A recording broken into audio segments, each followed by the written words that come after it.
Today we're here at Tail to Tail Podcast in the veterinary clinic. Thank you for joining us. I have my dad, John Sharp, with us today. You guys have heard a lot of the stories throughout the last few podcasts where my brother and I have spoken of him, and then the kids, the grandkids. We had all of the grandkids on around Christmas time.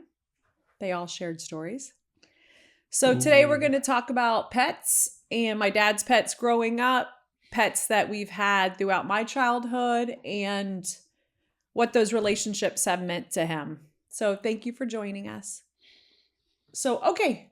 Oh. We had some nice conversations before this started, so maybe we'll go back to that. But yes, thank you very much for having me in this morning. Yes. It's a pleasure.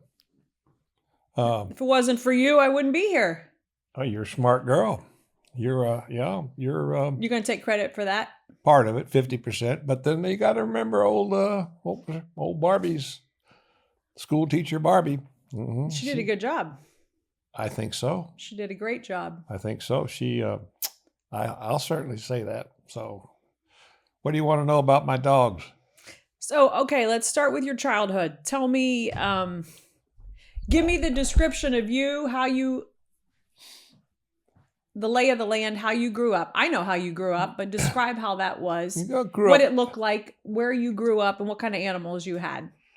It was kind of in the country, and it was, and a very rural setting, and we always had some bigger dogs. Dad liked to hunt birds sometimes, and usually a bird dog or a setter or something that was slept outside. Of course, slept in outside. the bushes. Yeah. In the bushes, guard dog, and he just about had one or two all our lives. Branched into some littler ankle biters later on, but Cocker Spaniel, I remember, she would bite you in a heartbeat. What was her name? Taffy. I remember Patches. That was that was my dad. I think he was aggressive too. She was a breed, yeah. I think we were scared to get out of the car at the house because maybe Patches would bite. Uh-huh. But you had dogs. Your dad rode horses? Had horses, had Tennessee Walkers. He had horses and then an occasional pony maybe? Yeah, I had some ponies because he had a little rig he would hook up to him and drive a little sulky for a little afternoon fun. You know, he didn't play golf. He didn't. Is that code talk for he went to the bar with his pony? What does that mean? What was he? You know, he was just hooking it up to take us kids for a ride around the rural neighborhood, and he was real proud of his horses. He liked Tennessee Walkers. We had a 5-gated horse. I remember he went to Tennessee to buy one. He came back with 3, type of deal. Yep. And seemed like he liked to spend money. He had his favorites. Yep. Yes. He had his favorites. We had a cow. Raised a cow, Buddy the bull, and he was raised outside around, and he got big enough where he chased Grandma down the driveway one morning after she went and got the paper. He was behind her, and she kept checking and started moving faster, and so did he. So Buddy ended up, we how would you say? Shot him? Well, no, hit him in the head with an axe. Okay. That's more, I couldn't say shoot him. Who? Papa Kenny did that. What? To tell him to stop? To stay away? To butcher him. Oh, my dear. Okay. Butcher him, turn him into steaks, T-bones. Yeah, Buddy went to T-bones. And hopefully it was a successful one swing. Well, I wasn't there, but Thank God. Hit him right across the forehead. But they told you about it. Went to his knees. Maybe he hit him again. Oh, yeah. How old were you? God, I don't know, 2, 3. No, I was a teenager. That's traumatic. Yeah, it was. Well, we had a yard man that used to sleep in the barn down there, and Charlie was a big help, and Mother would decide they needed some chickens to cook, and he'd go grab them out of the pen, and I remember he'd hang them by the feet on the fence. It wasn't barbed wire, it was hog wire fence. He'd hang them by the feet, and then he'd cut their throat. and they'd flap and blood would fly everywhere. And then when they finally passed, he would stick them in hot water and clean them, bring them up to Grandma. Hey, Angeline, here's your I chicken. mean, you're talking 1950, 50s. early 50s. Early 50s. You guys were the only house. Late 40s, early 50s. Yeah, the only house. Anywhere around Close, that area. Yeah. And your mom did not drive. Gosh, no. So there was no, let's run to Publix and pick up dinner for tonight. There was nothing like that. But she had a live-in maid. I mean, Dad took care. She had a live-in maid, and like I say, Charlie lived in the barn. Yeah. So it was kind of like a little. Well, you had. It sounds like a farm. Yeah. You probably had eggs as well from the chickens. I would guess. Yep. And then daily pick up the eggs from the chickens. I'd never heard the story of the cow. Do you recall eating the steaks? Oh yeah, I think they were. If I remember right, they were. They're probably a little tough if it was a. No, yeah, he was fed well. He didn't roam and do a lot. And like I say, he was young because he made the mistake. He didn't know any better. He chased Angeline, and that was like, okay, lights out, buddy. You're done. Going in the skillet. So that was kind of the start. I remember our first dog, a golden. Reason why I like a golden, I was hunting one day over at Barrett Island, and we had some ducks down, and we hadn't picked them up yet. And the guy next door to us in the next blind came over and said, I didn't get any ducks. I got my dog here. He needs to retrieve some. Can you get him? And I said, sure. He said he had a dog. He said, Red, sit. And the golden, sat by his side. Then he pointed out in the water, and he said, back. And that Red took off and splashed in the water, got the duck, came right back and sat down. And I said, I got to have one of those. And I did. And I called him Red. He was on Pet Patrol. We used to have a splurge on the radio called Pet Patrol. Hey, good morning. We have this dog here. It's been lost. We've had him for 2 weeks now. I can't keep him any longer. Got to get rid of him. And here's my number. If it's your dog, call me. Well, I called him and I said, it's not my dog, but if you got, so I set up, long story short, I brought Red home, trained him. Barbie and I trained him in about 2 weeks' time. He was just crackerjack. Mm-hmm. That was the first golden retriever. I remember him because Mom was pregnant with me at the time, I feel like. Because he died when he was about 13 years old. Yeah, he led a happy, long life. Yeah, I remember. I know I was in elementary school. I don't exactly remember, but I remember I was in elementary school. That could have been, that was your first my first exposure to animals. And he was a guard dog. I mean, he would sleep. He had a difficult personality. But not with people. No, not with people, but he was assertive with other dogs. Other dogs. Oh, yes. Yeah. And especially in the hunting blind, if Don Grace brought his black lab along and the black lab kind of irritated Red would soon jump on him as not. Yeah. And I said, oh, gee, here we go again. Right. But I remember him being a good dog, and whenever I would go fishing or in the neighborhood, he would always be around. But you, as a little kid, needed to be aware he might attack another dog. And I don't know that we grew up using leashes on our dogs. We didn't. And I think it was more of a protective position that he was taking than anything else. He just wasn't irritable wanting to fight, and he was a good he would bark when anybody came around. That's what we had to give. So now we obviously give heartworm prevention monthly. Yeah. There are actually injections you can give to dogs that will last 6 months or 12 months. But that was the time. Remember Filaribits? Yeah. He had to get a pill every day.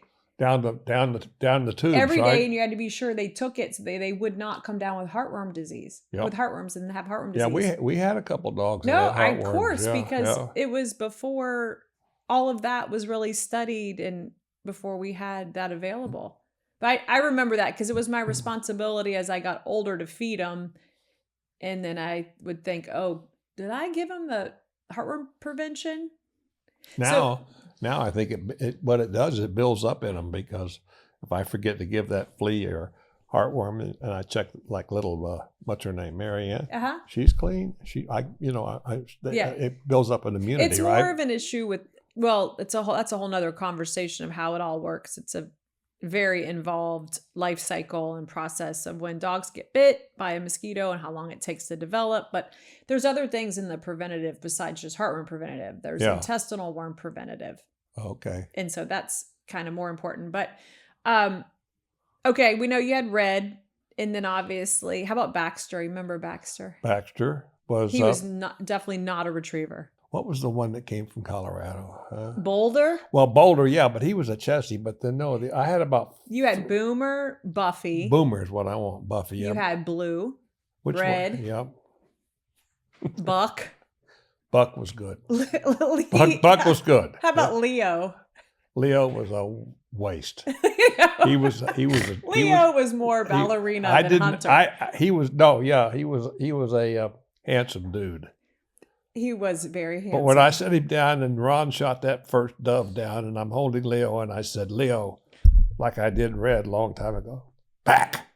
And Leo looked at me like, what are you talking about, back? Yeah, I'm going to go back to the sofa. So I walked him out there very proudly and he walked right by the bird and kept right walking. I said, oh, gosh, we have got a failure here, failure to retrieve. So, yeah, he was beautiful, but could care less about, couldn't believe it. Could not believe a golden. So say this, of retrievers, and obviously they're named retriever for a reason, right? Yeah. What percentage do you think come with that instinct to know? I would say. To retrieve and how to retrieve. I would say 95% plus. And it just has to be morphed or molded into something that works. I don't know, but 95% that he was Leo. Because Baxter was not really a retriever. I don't remember. To your level, and then Leo, I don't ever remember Leo even picking up a ball. No. So no. So then we can come back and talk about Boone as well. Obviously, that's my golden that you like very much, that you take from me around the fall time, because that's when hunting season is. So she goes with you and is a great retriever, also intense. And I don't think she had a lot of training. No, I never trained her. I trained her a little bit, but you know what? It was instinct. Like, hey, I know my job. Sit down. Yeah. Sit down, Pookie, and relax. And she does for sure. She loves it. It's really cute. Yeah, she loves it. She's pretty intense with the best thing about Booney is that I can sit there in the blind with her and she sits right in front and I can watch her instead of watching for birds. That is amazing. She's back and forth like this, like a radar.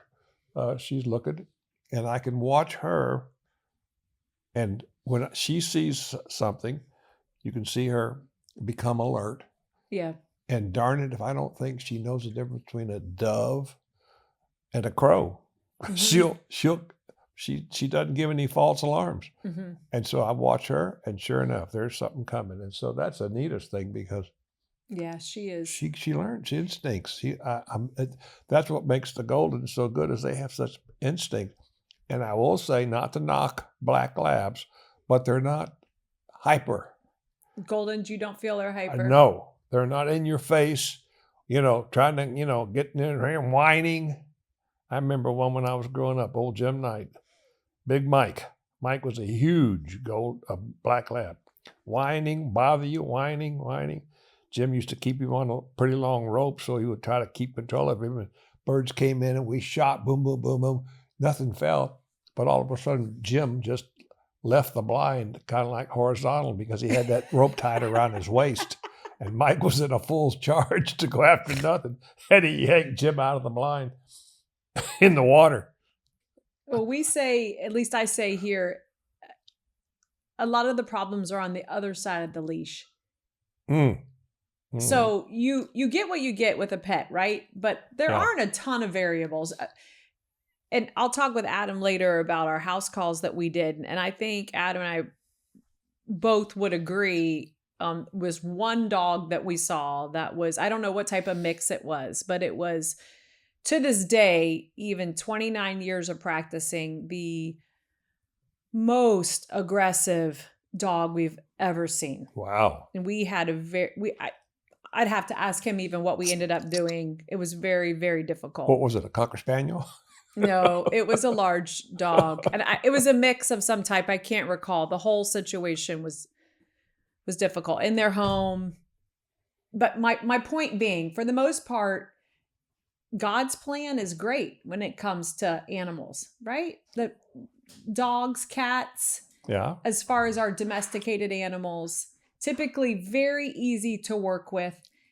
We have to look at ourselves, the person on the other side of the leash, and ask, what are you doing or aren't you doing to work with these? I had a client here yesterday or the day before, and she has a doodle and does a very good job, but there's some anxiety issues in the dog. And so what's nice, she was going to have it trained. She had it here to get all of the vaccinations and everything up to date. And she was going to work with the trainer to work on these things, which is what you want someone to do. Right. Yeah. Yeah. And learn what you're doing to contribute, if anything, to the issue, right? I go into the exam room and there'll be a dog that'll growl at me. And so like if you had a dog and it growled at me, a veterinarian, I'm not talking somebody that you don't know. Yeah. How would you respond to that? How would you respond to your dog if it growled at me, if I came in the exam room to look at your dog? Well, I think it's a verbal no, and maybe if she's on a leash or he on a leash, just kind of give him a tighter hold. But so do you know how many people tell them it's okay, it's okay, it's okay, which just strengthens that response in the dog to behave that way. So what I would like is no. Yeah. Well, I read a good book. First book I ever read on retrieving when I wanted to wanted to learn was called Water Dog. And I remember it was written by a man named Walters, Wolters. Water Dog. It's an old book, but I read it and it was most helpful. And it's the most only thing you really need to do is read that book. And it was based on the fact, especially Goldens, they're so tender-hearted. You don't need to jump on them when they do wrong. But if you withhold praise, when you withhold reward, that strikes home more with them than handing them a biscuit to eat. And they really, because they want to hear, nice dog, good job, nice dog. And they're happy. To focus on, I try to say that here. And I think that's what's so nice to talk to you in the podcast, because how much of it have I learned, not you formally training me or John, but just in the house of how we witnessed you handling the dogs. The dogs don't go in the door first. Right. The dogs were not allowed on the furniture. It wasn't a rude thing. No. It was just a boundary thing. The dogs were not allowed in the bed. Now, your small dogs, as you and mom got older, started to be allowed in the bed. But you guys were good about caring for them, and they didn't sleep outside. They did sleep in the laundry room. Yeah, they did. You did have beds, and you obviously took care of them and nurtured them. But it was more of a boundary of, you're in charge and the dog will follow suit as it should be. I mean, cats are a whole nother, cats are not going to follow any of those rules, which we had some really cool cats growing up as well. Yeah. And, but cat behavior is tough, tough to understand. I don't know how much training goes on there. Right. They're an independent. They're really they're pretty cool, but they are independent. The nicest, and they're not lovable. Like the nicest thing now about having even little fuzzy Marianne is having the companionship and the come crawl up, sit down, and lay at your feet. I want to come go get Booney, bring her home. It's not hunting season, but I want her hanging around. Because there's so much advantage to humans to have a pet, that you get this companionship. You get, calmness. You get Yep. all kinds. Well, just it gets you outside. It helps you be social. It gives you something else to care for. Yeah. I wish that we had. I wish it was easier for people, especially as people age, to have access. Because I think they worry about, well, what if I outlive my pet? Or what if the pet outlives me? Or what if, these situations that are that are definitely difficult for them. Yeah. So I totally appreciate that. Absolutely. It's a big, people that don't have don't know. They're almost as good as kids. It could be better in some ways. Some ways, yeah. To me, they provide security when they bark when someone's around. They don't know. Sure. When even if it's a little dog, they bark. Right. A big dog will for scare sure them. The little dogs bark. But anyway, that's good. So, okay. And in closing, so who was the best, if you had to choose the best dog? Oh, gee. One best dog. I must say there were so many good ones. That's why I said 95%. I might have been a little bit over it. But of all of them, I can't really. Red was the first one, was unbelievable. He was so good. Yeah. What was the Boomer? Boomer was great. Boomer was good. And then that Jesse had all the Jesse. Boulder was great. Had if heart. he didn't eat small children and parrots, And small he probably dogs, would have been perfect. Or bit the OUC guy. Or bit the guy after he jumped out of the back of the truck. Yeah, he bit the kid on the bike that sent no, him it's to when the he hospital. bit when he bit the attorney's kid. That's when he had one thing with that. Had those things not happened, he would have been great. But he would offset it with his enthusiasm of hunting and Austin. Because he didn't bite you. No, he was a man's dog. He was a man's dog. He was he would have been better on a search and rescue team. Right. Or a drug sniffing dog. With a police officer. He was a physical specimen too. He was amazing. He was absolutely amazing, but he was a loaded weapon. Chesapeake Bay Retriever. Yeah, yes, he was a loaded weapon. Yeah, the lady down in Tampa said, I'll rescue him, I'll take him. And she rescued him, and then about a month later she called and said, come get this dog. I said, what happened? Well, I had these priceless parrots. Yeah, they were almost $100,000. In cages, and he knocked it over and got the parrot out, and carried it around, didn't kill it, carried it around in his mouth, and then there was two of them, but it got the other one. She was like, oh my God, I've never seen this before, but he never hurt her. Knocked most of the feathers off, but parrot didn't look too good. I don't know. That's the only time I know a retriever rescue needed rescuing in Boulder. But so he was sad. He was sad when he had to go down. But he ended up having lymphoma. Yep. And I remember him being at the oncologist. And he tried to bite the doctor, the oncologist. Yeah, and then guess what? What? Lights out. She said, come get him. Come get him. I can't help you, and I can't treat your dog if it's trying to eat me. But then now I must say, your dog Booney. You say, who's the favorite? Booney, I guess, is really probably the favorite. Such a mild little Booney. Yeah, we should let Booney out so you can see Booney. Oh yeah. Now, what about Bryce? What about little Slice? Bryce, he kind of falls into the same category as Leo. Oh. Show dog. Oh. You'll be impressed to know she notices more dove on our walk and more squirrels than Booney. I tell you what, Brycey will be fantastic. You just have to put you're going to have to shave her down. Yeah, you have to invent something for that gorgeous tail, because if she comes home wrecked. But I'm telling you right now, you be prepared. I'm going to take her, but I got to take her to a field where we don't have buku, cockleburs, stick tights. Right, no weeds and no ticks and nothing. But I think she would be. I think she'd be Cracker Jack. I think she would impress you. Boone's rubbing off on her. She's getting a little more aggressive on our walks. But Boone is so much fun. She's so much fun to watch her. Yep. And she's a sweet girl. I never gave her, most of the dogs I taught them hand signals, and Booney hadn't really learned that yet, but she doesn't need to, because she pays attention. Yep. She knows where she's a girl. Bird goes down. Yeah, she pays attention. Yep. And she knows, and she can remember, I got that one. Wait a minute, there's one over here too. And she'll remember. and go back and get that one. So Yeah, that's do you impressive. realize that of the dogs you listed one girl dog? Right. I've always had males. Yeah. But Might want to think about there that. was no slack on Booney. Yeah. No, she's No, great. She's She's great.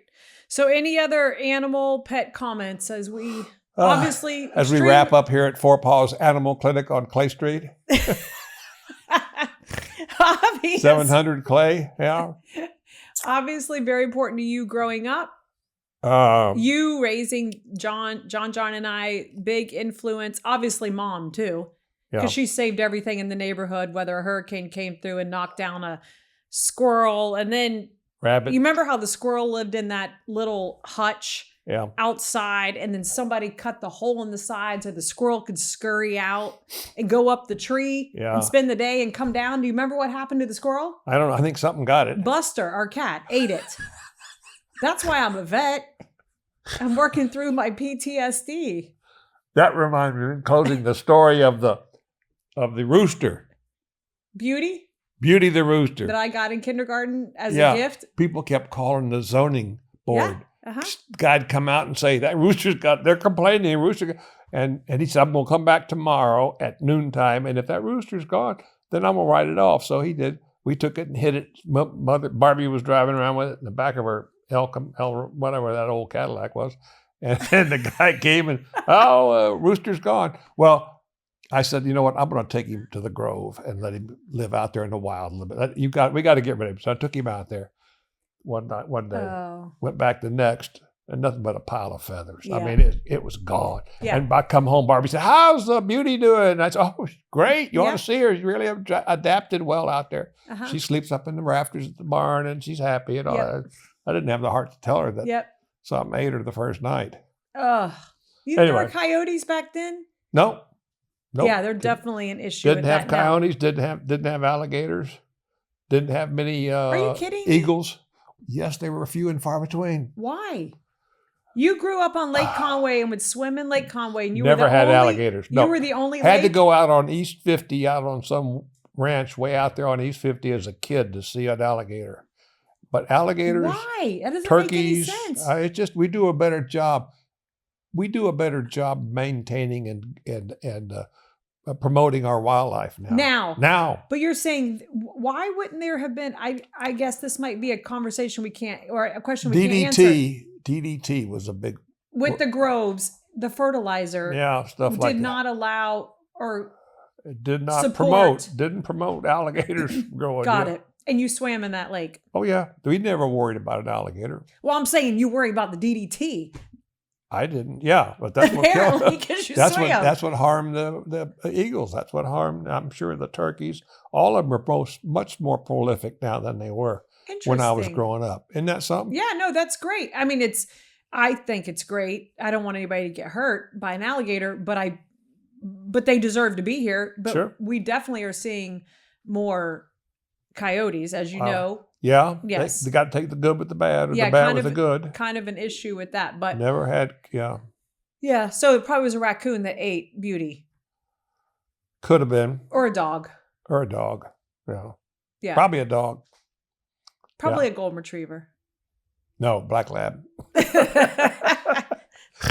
All right. Well, thank you. We'll do it again. Well, thank you so much. Any parting questions? No, my agent will be in touch. Okay, great. Yeah, good. He'll be in touch. Good. And I look forward to it. That's fun. I'm glad to have you wait till you see it. It's so much fun how it turns out. Tales to tell. Yeah, you have a lot of tales to tell. I have a feeling there's a lot more in there. Well, I got to be careful because we have to promote, and No, it doesn't. It's not. It doesn't have to be G-rated, but that'll be next time. So proud of you and all you've done, and Adam, and in this little place here, and all your grandkids turned into the grandkids. You've had a great life.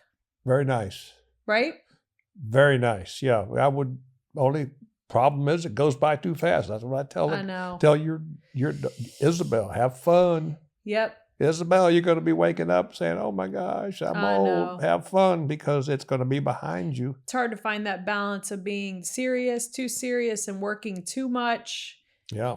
Versus not doing enough. And this is not a dress rehearsal. No, I know. This is the real thing. but This is the real thing. everyone, hopefully everyone has that revelation sometime in their life Yeah. and Yeah. gets the chance to, right? Focus on that. Right. And it's like I'm 83. I feel like I'm 53. I feel fine. Hey, that's how old I am. And I feel like I'm. and I guess what? I feel 83. Well, wait till you don't think about that. You know? Yeah, no, I know. It'll get better. Yeah, well. So, well, thank you for coming. Thank you for talking. All right. I enjoyed it. Love you. Appreciate I enjoyed it. Yeah, I all love of you too. your- Proud of you. Proud of your family and your success and what you do. Because you work hard at it. You do a good Yeah. job. Because Well, you care. We couldn't do it. I couldn't do it. We couldn't do it without all the help you've given us. And then Well- the insight to want to be a veterinarian, have the knowledge about people and their pets and the importance of the relationship and about animal behavior. Yes. Animal behavior. And yeah. everyone's different. Everyone comes with a different problem, but they really all just want to be heard and want their pets to live as long as possible. And so they can enjoy that relationship. Especially the younger generation I see now. The Yeah. younger, your age and younger that are always Oh. walking their dog, Well, loving their dog, taking Yeah. and coming to Four Paws. Many people aren't having kids too, so Oh it's yeah, a let's not big- forget about them. Yeah, they love. I mean, they love their pets and the money and the dedication and their time. I which- think you live longer with a pet. I think you Oh, live I think long- that's. I think that is definitely people proven. don't realize, some do, some don't, how much longevity you get out of having pets Yep. or a furry friend. So anyway, We could go on and on. I'm going to have Absolutely. you back. thank you very much. Yeah, Let's see how the ratings go, let's do. And like I say, and then we'll decide on that. contact me. Call yes, me. call your agent. Call me. Call All me. right. Call my agent. Love you. Thank All you right, for love you, being honey. on. Thank you so much for listening today as I talked with the crazy man, Pookie, as we call him, my dad, who helped me start on this veterinary journey. I love the stories that we had. Be sure to listen next time as I have the chance to talk with my husband about some other great stories. Be sure to like, share, and subscribe on the Tales to Tell podcast. Thank you.